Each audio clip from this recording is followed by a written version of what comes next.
Talking Lions, Monday Night Football, a 17-14 lead at the half, turned into a 35-17 loss.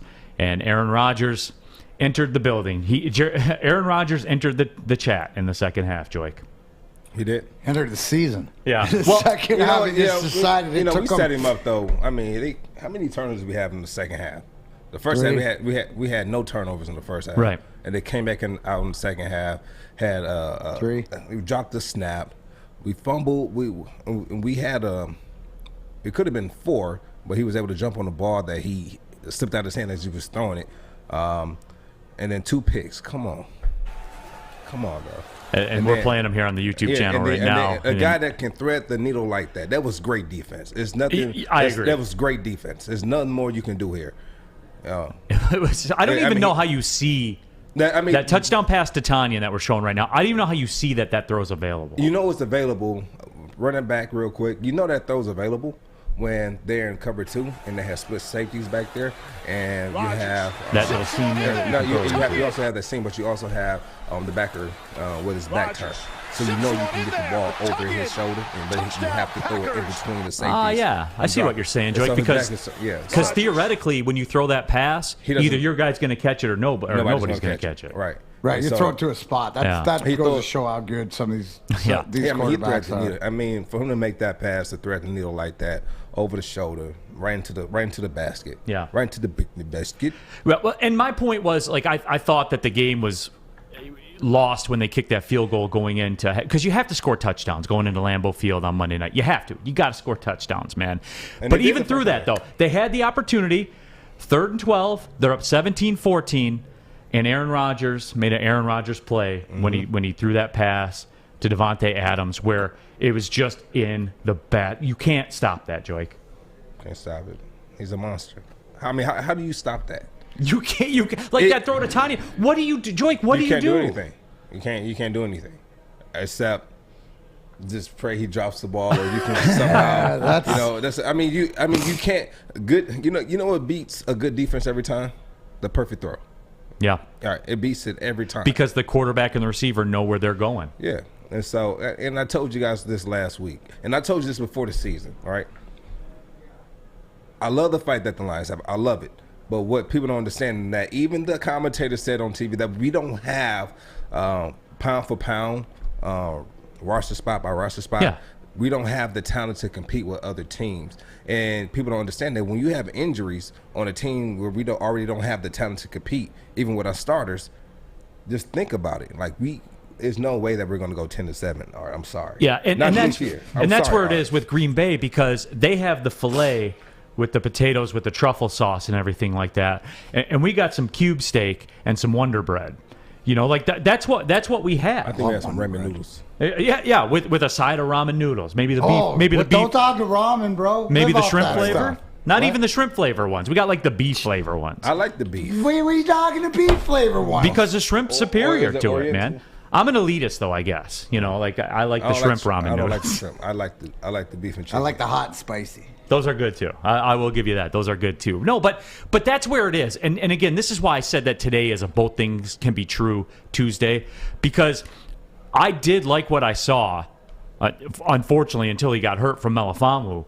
I thought he did well against Davante. I did. I thought, and they got the one on him, but it's Aaron Rodgers and Davante. You're good. They're going to get one. There's nothing you can do. I like the way he played, especially for a third rounder out of Syracuse. I did.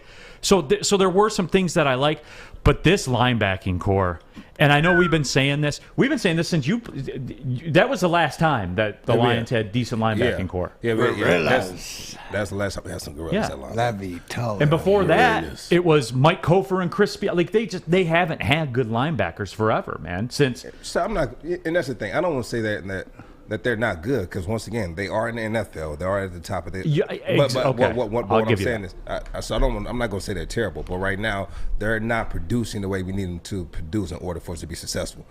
They're not. I would say that's just what it is. That's what it is. That's what it is. I'm not going to sit here and say they're terrible or they're bad because I don't want to disrespect these men right. at their craft. But you be willing to sit down and break tape with someone that says, Joique, you're wrong. Well, yeah, let's run the tape. Yeah, but it's 2 games in. Let's see what they're building. 35-17, right? Whether I watch the game or not, going in with the 11-point spread, thinking, yeah, this is the final. But I saw some good things.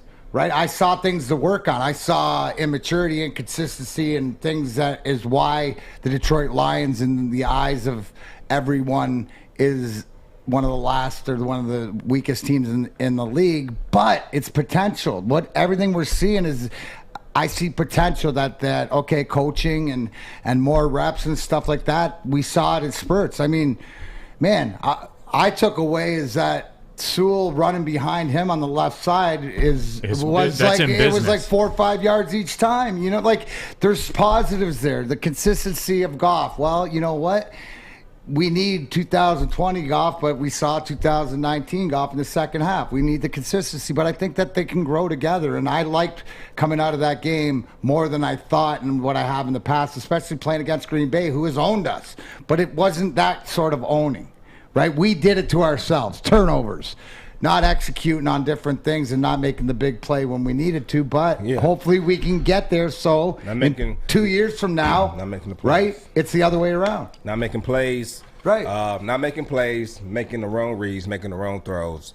Not taking what the defense gives you. Like on that 4th and 1 when he tried to hit Quintez Cephas on the sideline.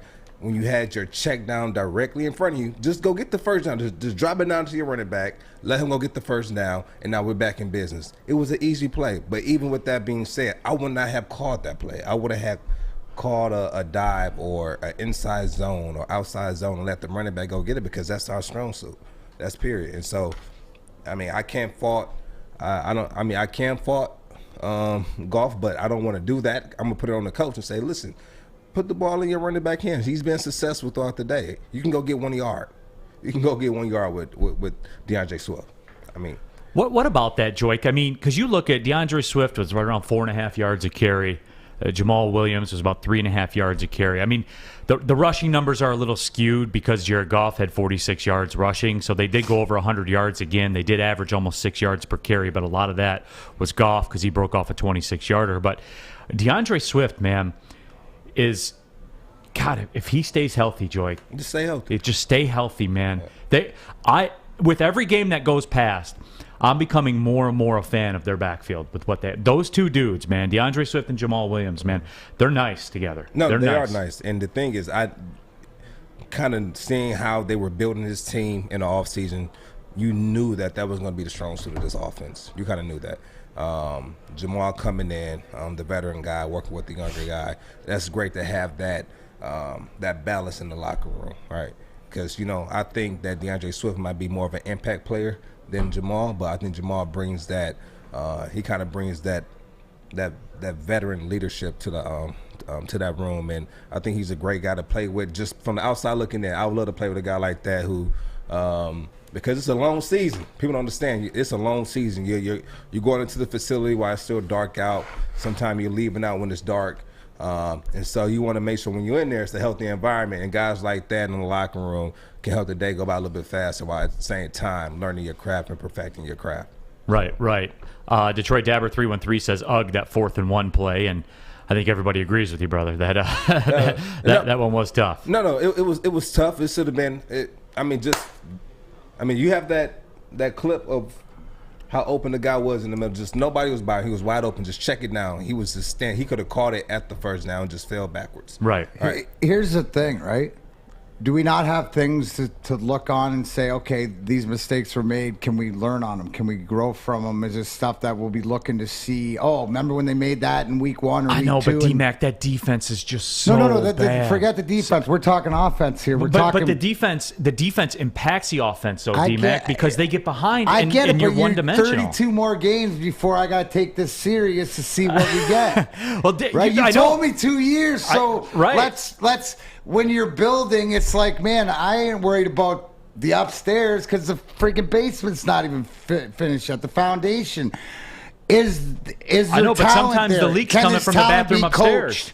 I get it, but bro, we're in for the long haul. Like, I mean, if you don't understand this, and everybody's asking Art where the 10-7 limo is, it's about to be on his arm. You know, so I mean, like, don't worry about it. So, but we're in here, 2 out of 34. So next week or whenever, did we see something in this game when it is 4th and 1? They make that decision. You know, they're putting themselves in this position. They fail. Do they learn from it? Right? The defense. Do they learn from it? Is there talent there, or that can be coached, or do we not have the right players? Let's find this out. That's what the 2-year plan means. So let's just. It's the players. I don't want to steal Aaron Rodgers, but I'm gonna tell you, it's the players. And this not right now. It's going to be the players, because right now the coaches aren't on the field. Because even with that call that the coach made last night, I'm not going to say it was a terrible call, because you still had a guy wide open at the first down market that you could have dumped it down to. But you know, and I want to kind of take that off of Jared Goff as well, but I can't just dump it down. Take what the defense gives you. And he was doing that in the first half. I get it. The whole thing is mistakes by coach. Whether it is, yeah, you're right. The players have to execute, but they're going to make the mistakes no matter what they're said. Do they make the same mistake? Like next time, do we sit here and there's a 4th and 1 in a big game and he checks it down and they get the first down? Do we see that improvement? That's all I'm saying. And they're capitalizing on, and they capitalize on all our turnovers. They're capitalizing on it. Which he does. You don't have when you're an 11.5-point underdog. You don't have the luxury of losing the turnover battle, but let alone and that's why I say against you don't that. even have the luxury of kicking field goals. Right. You don't have that luxury either, especially with that defense. To your point earlier about at the end of the first half with Green Bay taking over the possession, getting the kickoff in the second half and stuff like this, you got to keep your foot on the throat and the pedal. But again, you sometimes when you don't expect to be in the position you're in, you're not prepared for it. That's what a youth and an inexperience that's at a this great point. That's a great point. That's the thing. So let's see if they learn from that, because they put themselves in and that as spot. a coaching staff too. Right. I mean, you got to understand the clock, the timeouts, what to do at the end of the half. This is Dan Campbell and his staff's learning experience also. So if you're hot and you're cold on a Sunday or a Monday, it shouldn't matter, right, Joique? No, it shouldn't matter.